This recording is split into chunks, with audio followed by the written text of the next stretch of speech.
Hello, welcome everybody. My name is Matt Seelinger. I'm the Chief Historian for the Army Historical Foundation, and welcome to the Foundation's official podcast. Today, our guest is renowned author Kevin Hymel, avid historian of anything and everything related to George S. Patton. Kevin Hymel's book, Patton's War, Volume 2, was the winner of the 2023 Army Historical Foundation's Distinguished Writing Award for Biography. Well, let's get started. Kevin, we've known each other for quite a long time. I know a lot about you, but our guests don't. And why don't you kind of introduce yourself, talk about where you're from, your educational background, and really how you got interested, how this got you down your path, career path in history, and how you got interested in Patton. Sure. Well, I want to start off by just noting for the record that you called me distinguished. So like we said, we've known each other a long time. I think that's the first time those two words ever came together in your vocabulary, Matt. But For you. Yes, and attached to my name. So no, I'm originally from the D.C. area, grew up in Chevy Chase, Maryland. Saw the movie Patton when I was in my teens with my pop and really was fascinated by it. I was always fascinated by history, read a lot of World War II books growing up. So I majored in history in college, graduated from LaSalle in Philly, got my master's from Villanova. I wrote my master's thesis on the Philippine War of 1899. And to this date, no one has ever asked me a question about the Philippine War of 1899. I've worked at the National Archives, at the Army Historical Foundation. I think I was their first employee, unpaid. And Army Magazine, 7 years. I've worked for World War II Magazine, WW2 History Magazine. I've been a historian for an archaeology company. I was the U.S. Air Force Chaplain Corps historian. I was also an historian for the United States Air Force Medical Service down at Lackland, Texas.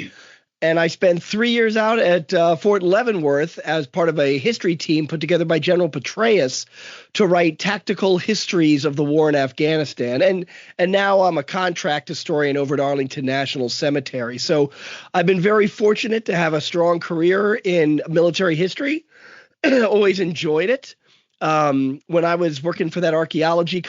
And I also give tours of European and Pacific battlefields for Stephen Ambrose Historical Tours. And my friend John McManus and I recently started a podcast called World War II Live, where we hit topics and then take questions from our viewers who try to stump the chumps, and it's a lot of fun. But on the Patton side, I was researching a paper to give at Society of Military History on the day Patton met MacArthur in World War I. And while elbow deep in the Patton collection at the Library of Congress, I stumbled across Patton's photo albums. There were 11 of these large coffee table sized books just filled with photographs. And I made it into an article, then later a book called Patton's Photographs. I thought that would be it. Martin Blumenson, my mentor, helped me with a lot of it. And then about a year later, Martin approached me to write a book with him on Patton, just a small little 100-page introduction. So I did that, and I thought, okay, I'm done with Patton. That's it. And then when I went to lead my first tour in 2004 in Normandy, that's when I first met John McManus, and he challenged me to write the magnum opus book on George S. Patton, which I said was a stupid idea. Everything had already been covered. But then started digging into a lot of firsthand accounts from veterans who met Patton on the battlefield and realized there's another tale to tell here. And this one large single volume book turned into a 3-volume, I guess I can say it, monstrosity. But I learned a lot of new things about Patton. I questioned a lot of accepted facts that turned out to be myths about him.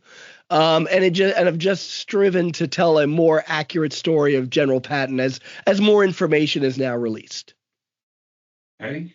Now, we briefly touched on your 3-volume opus, but you had written some books on Patton before this. What were those? So Patton's Photographs was the first, and those are the photographs I found at the Library of Congress. And it wasn't like some revelatory book because it didn't like tell a different story that everyone's used to, but it added another layer to that storytelling because, let's face it, as historians, we're always trying to get in the head of the person we're interviewing, whereas I'm actually looking at exactly what this person looked at and why he thought it was worthy of a photograph. And I noticed when I went through the Patton papers that Blummenson had put together that he had actually edited out a lot of Patton's diary entries where he talked about photography because it really didn't add to the narrative.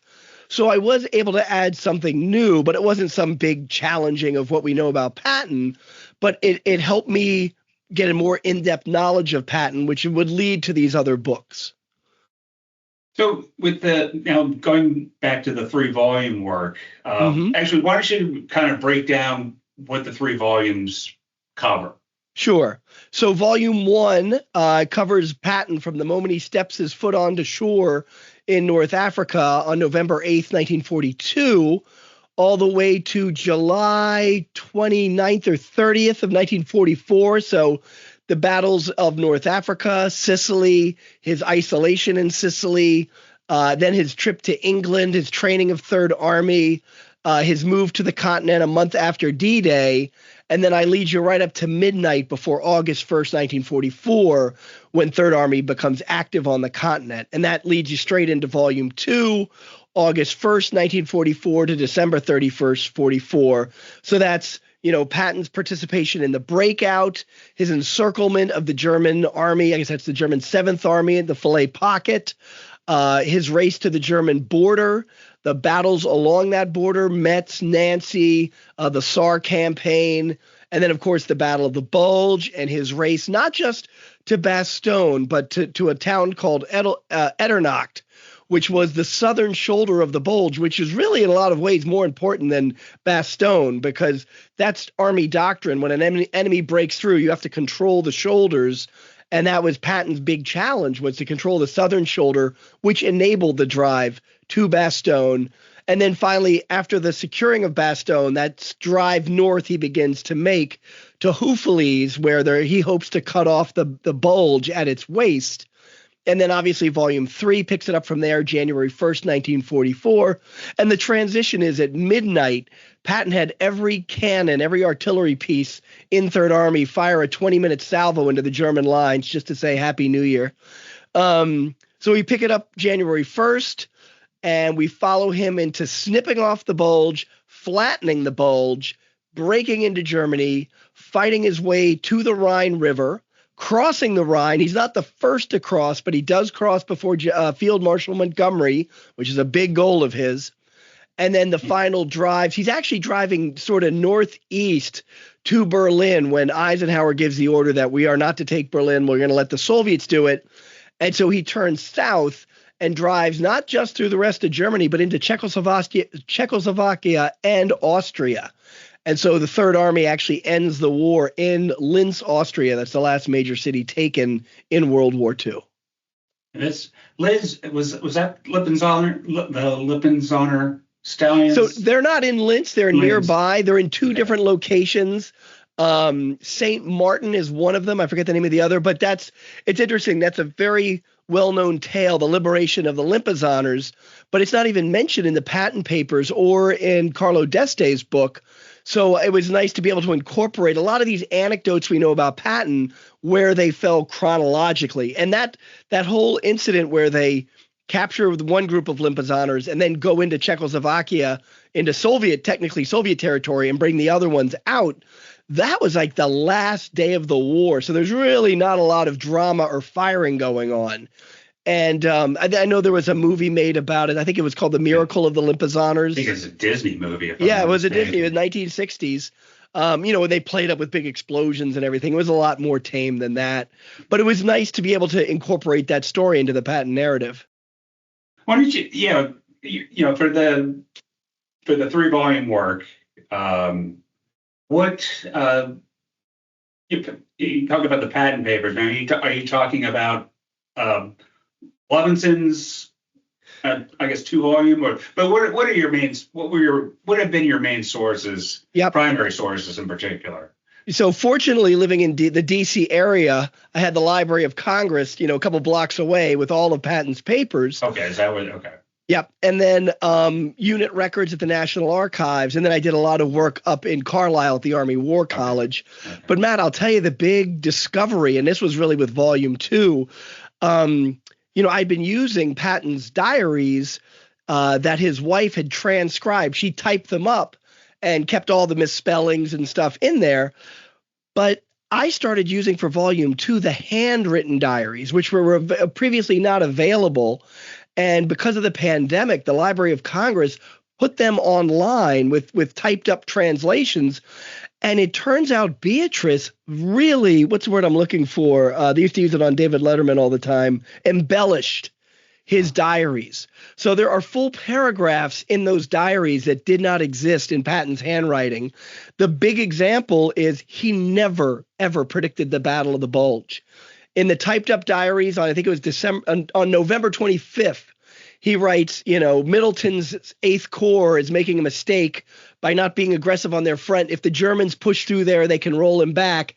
And there's even an asterisk at the end of the sentence. And at the bottom of the page, she types up, it was 12 days later that von Rundstedt drove through this area. What that was a statement he wrote on December 27th, the day after he busted into Bastogne. Beatrice took that sentence and moved it back to November. So instead of a reflection, it's a prediction.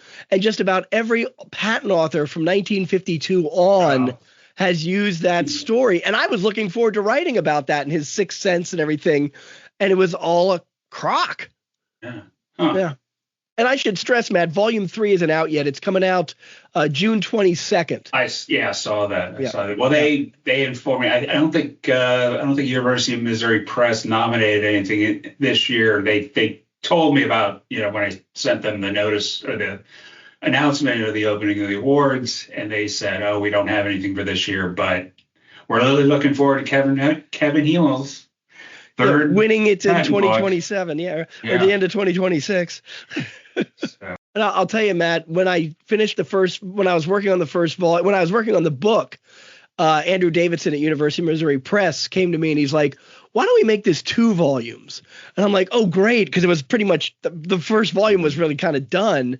So I put that thing together and sent it off to him. And so as that was getting published and everything, I was working on Volume 2, and I got so nervous I had to call him up and go, "I think this has got to be 3 volumes." Oh, okay. And he's like, "Is Volume 3 going to be like 100 pages?" I'm like, "I promise you it won't." So Volume 1 was 340 pages just writing, and Volume 2 was 360 pages just writing. Volume 3 is going to be about 600 pages. So not 100 pages. They're pretty lengthy, I have to say. If you want to find out about Patton in World War II, that's your baby. Well, you talked about one of the ways you got interested in Patton was the movie. Yes. And now, how do you judge that as in terms of historical accuracy? So when it's been a long time since I've seen it. Yeah, so. And when I first saw it, 100% accurate. Now I'm like, oh, for the love of God. First of all, Patton had a high squeaky voice. George C. Scott, who's portraying him, is like 20 years younger than Patton was. And of course, Patton had a lifetime of drinking and smoking, which made him look even older.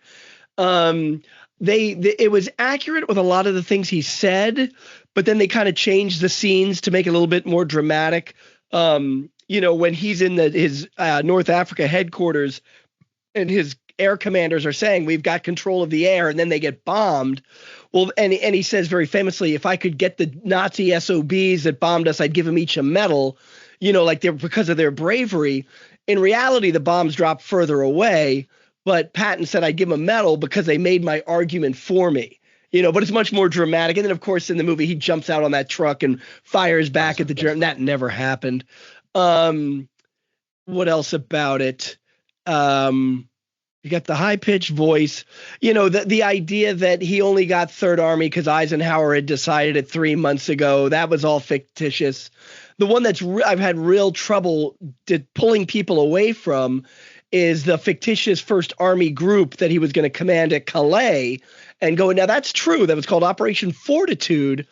but he had nothing to do with it. The only thing he did, he traveled to East Anglia in England and watched some planes take off.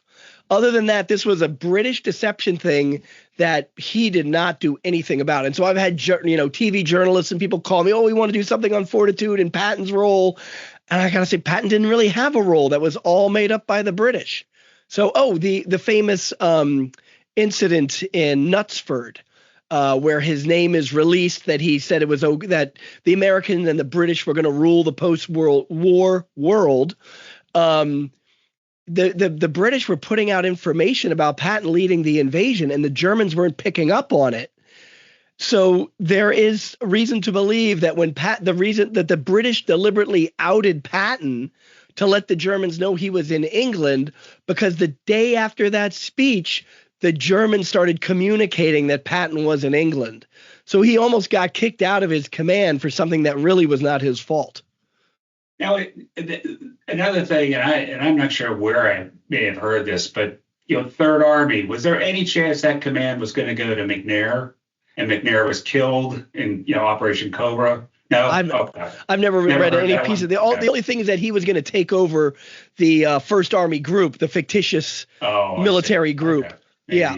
Yeah. And so when he got killed, I think they put it on a guy named Dewey, a General Dewey. But by that point, the breakout is occurring. It's obvious there is no landing at Calais. Okay. Next thing is after your own books on Patton, what other authors do you recommend? Who've written about Patton? Yeah, definitely Carlo D'Este, because I think, Blumensen's first volume of Patton's papers I thought was fascinating. I thought it was better than the second volume because everybody kind of knows about Patton in World War II, and Blumensen, dug up all the papers on his entire career before that. D'Este goes into the whole Patton lineage in the United States, does a good job of that. And he obviously, every person who takes their first crack at a topic is going to miss something. And so follow-up authors will, get more sources. And that's really what D'Este did, that built on Blumensen's first volume. And then there's a Canadian author, what's his, Pickert? He wrote Patton at Bay. Rickard. Yeah, that's his name. John Nelson Rickard.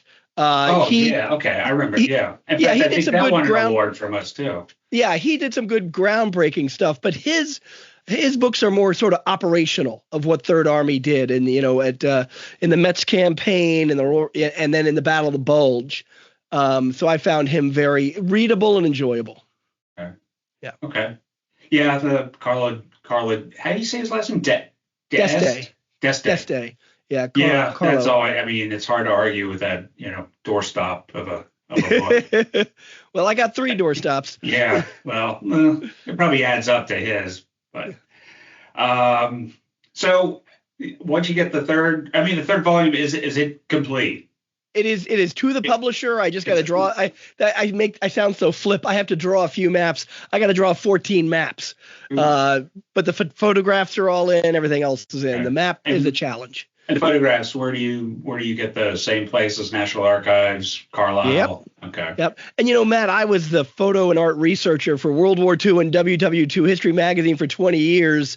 I can kind of go into that archive blindfolded and find whatever I need. So I really love that. We've run into you a few times over there. Yeah, so. You and your team. It was embarrassing because, and I've gotten photos for other people for their books. I before this trilogy came out, that's kind of the thing I was known for, was a photography guy. And when I was getting ready to publish volume 1, it was right in the middle of the pandemic. And so I couldn't go to the archives. Yeah. And I've never heard any complaints that, the photos were lacking in volume 1. But to me, they were, because I knew what existed and what I could have gotten. So, but you don't build a book on just the photos. That was a tough period. I mean, it was really hard. I feel bad for anybody who is, working on a dissertation or anything like that. It must have been really disruptive. So now that the 3-volume opus is done, what's next? So I hate to say this because it's like, what motivates you? What excites you? And really what it is, Matt, and you've probably experienced this too, leading tours, you get to a battlefield and you want to be able to speak intelligently. And so I started writing articles about the different battlefields I would go to, so I would know it better than just reading it in other people's books. And so that was a great motivation to write, because I lead a tour of General Patton's battlefield. So it really was in tune. And so there's other things that I've written articles on that could be chapters. And so in a way, these books are 2/3 done or 1/3 done. But I would like to write a book. I will write a book on the 5 battles for Omaha Beach. And by that, I mean that there were 5 what are called draws off of Omaha Beach. And those are the roads between the bluffs. Because if you get over the bluffs and you push in a mile, 2 miles, you're going to lose the campaign. You've got to take these, roads, because you got to bring up tanks, artillery, equipment, trucks, So if you just take those bluffs, the Germans can push you back. You've got to take the draws. And when I lead tours, that's what we do. We go to each draw and I explain them. And so I would like to do the stand back and look at and to me, and you can maybe disagree, besides Joe Balkowski, I don't know anyone who's really written about the Battle of Omaha Beach. It's either incorporated into the American battlefields, the whole D-Day, or they're specific about the 1st Infantry or the 29th or somebody there. I've never really seen a single book besides Joe Balkowski's. And Joe, his book is beyond compare. I mean, it is like a Bible. He's a great guy too. I love him like a brother. Very humble. Yeah. But I'd like to write a more of a narrative, because he kind of shows you the actual documents, so there's no gray area, where I want to write sort of more friendly third-person narrative. That's my goal there. So that's one. And then the other thing I've written about, because of the tours I've led, are the battlefields for Easy Company, famed Band of Brothers, 506. John McManus doesn't want me to do it because he feels they've been done to death. But I wrote a battle on the Battle of Breakhorn Manor. And what I realized is Ambrose, he wrote 10 paragraphs on it and just interviewed the vets. So I went to the archives, pulled records, did a lot more research and, found a lot more out about that battle. And Dick Winter's papers are at Army War College in Carlisle. So I mined those. And of course, after the miniseries came out, people were interviewing the vets and stuff like that. So there were newspaper articles and things like that in Dick Winter's papers explaining it further. And so I've already written about Breakhorn Manor, Carentan, and the first 10 days in Bastogne, and I've interviewed a number of the veterans. So I think that would be an interesting book. And then finally, I always wanted to write a book about a tank crew in World War II.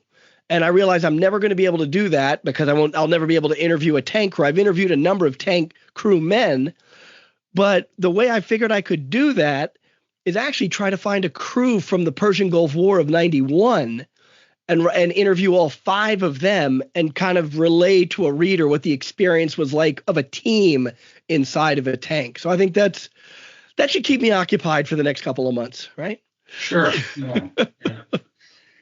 So, well, okay.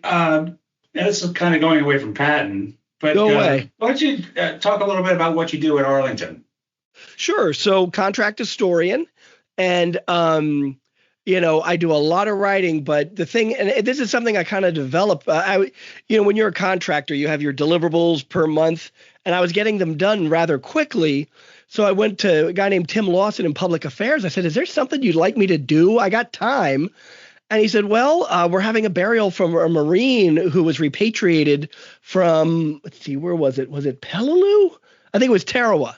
Okay. And he asked me to go to the funeral and write a story. And so I actually, interviewed some people there and found the story. The DPAA, Department of Defense, MIA POW research agency, they're the guys that make those discoveries on those battlefields around the world for World War II, Korea, Vietnam.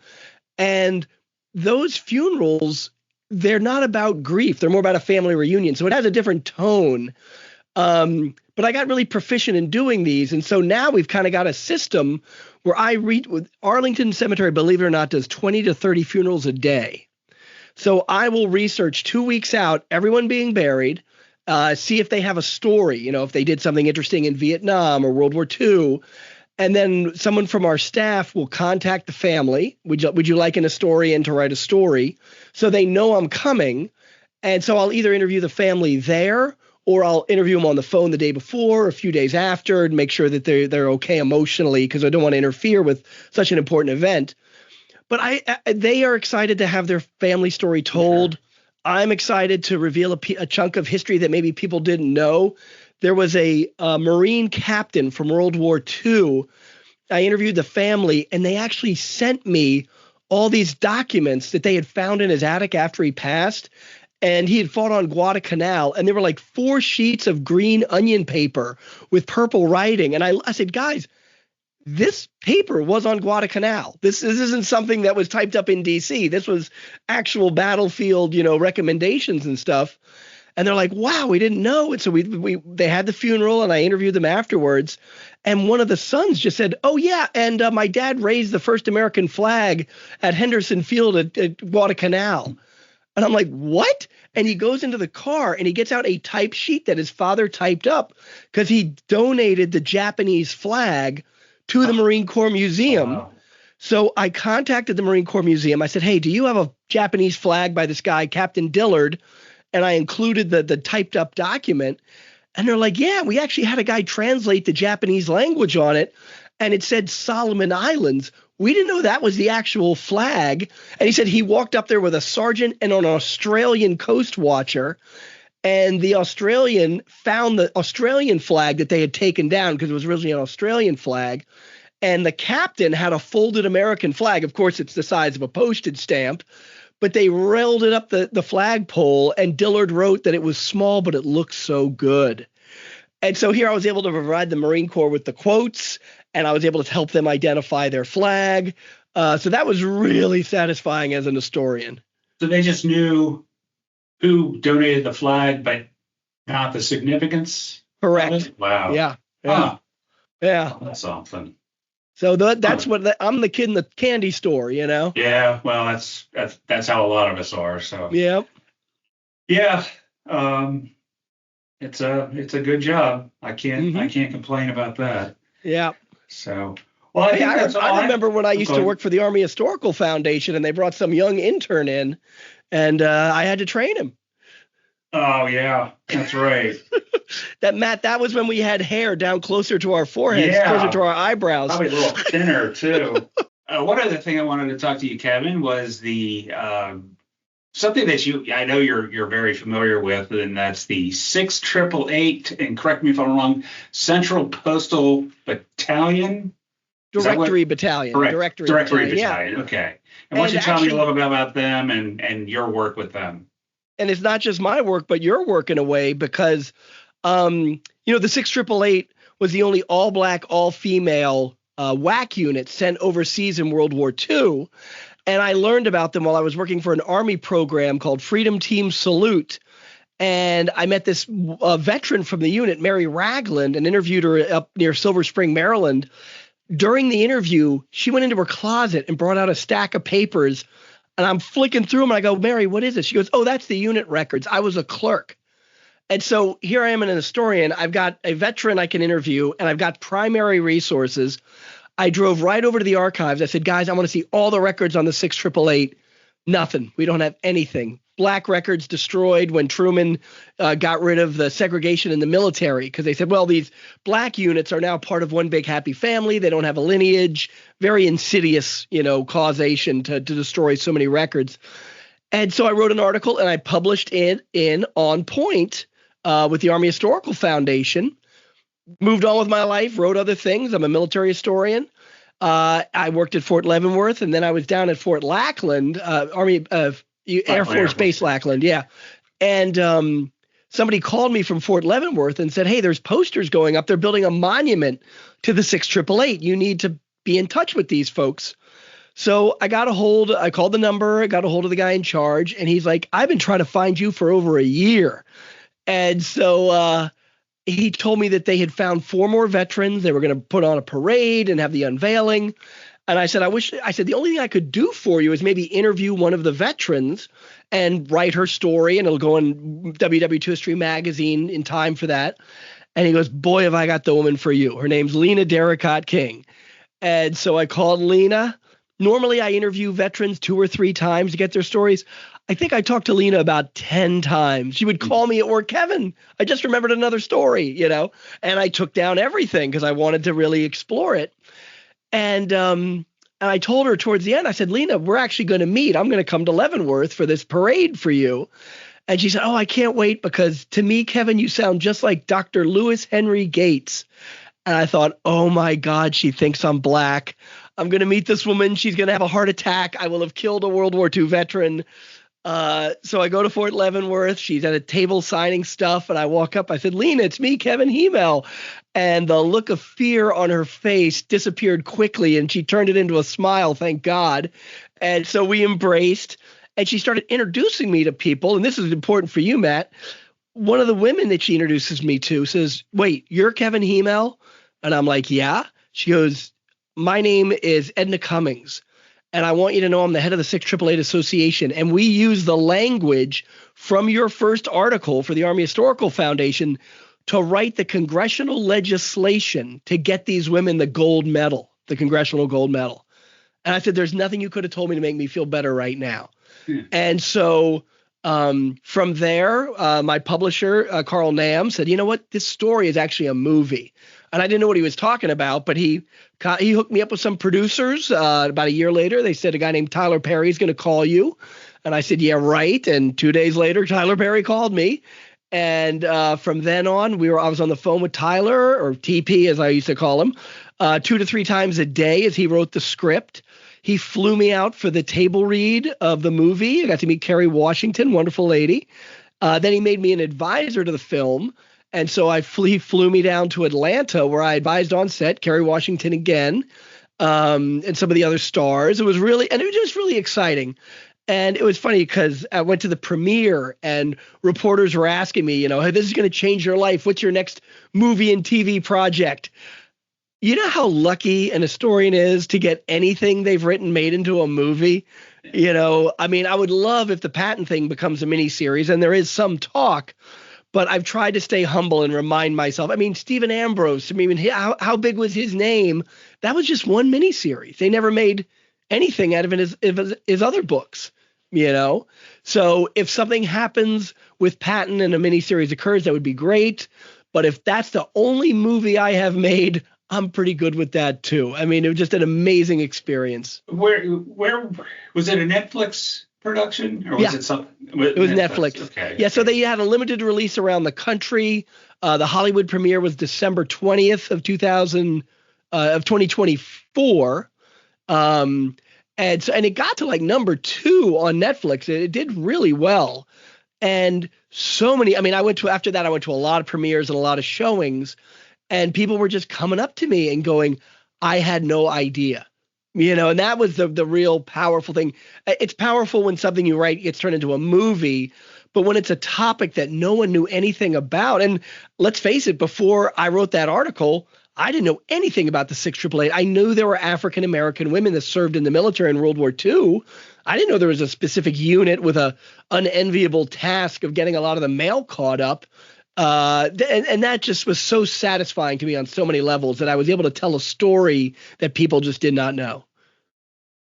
No, that's definitely that's definitely a highlight for any historian. I've had much more minor things than that.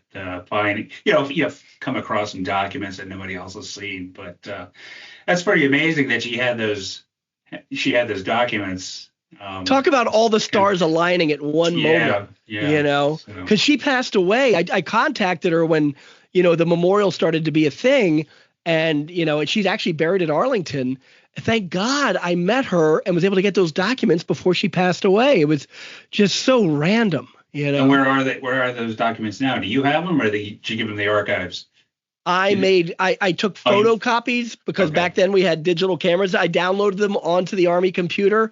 And when they got rid of the program, they deleted all the files. Yeah. Heartbreaking. Yeah. So Nobody. Oh, jeez. You don't have copies. No, No. I had no idea this was going to happen. It was just, and I was doing it for my job. I was storing everything on the work computer. I never thought maybe decades from now this will be big. Oof.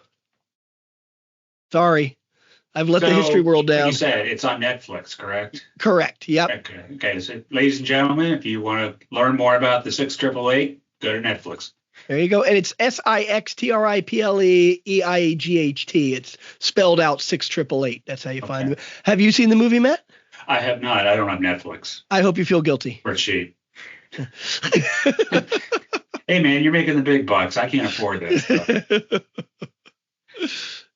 So, all right. I got three cats to take care of. So. Well, that's all the time we have today. I want to thank you for your time, Kevin. If you'd like to learn more about Kevin Hymel's work, you can find his books in most major retailers. And if you'd like to learn more about Army history, visit armyhistory.org, where we have a wonderful collection of history articles in our Army History Center. Take care.